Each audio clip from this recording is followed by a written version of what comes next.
Janine Gutierrez, sayang ang kagandahan kung walang lalaki na magseryoso.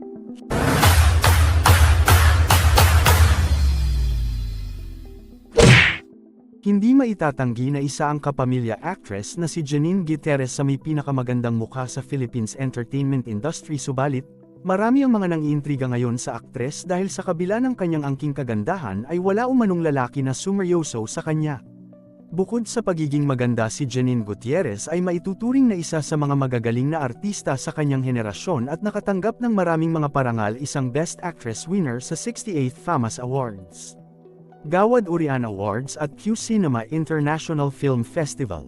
Noong 2021, kinilala siya ng Rising Star Asia Award sa 20th New York Asian Film Festival. Nang sumunod na taon, si Janine Gutierrez ay napabilang sa 100 Most Beautiful Faces in the World ng T.C. Candler, kung saan siya ay ika-51 sa listahan.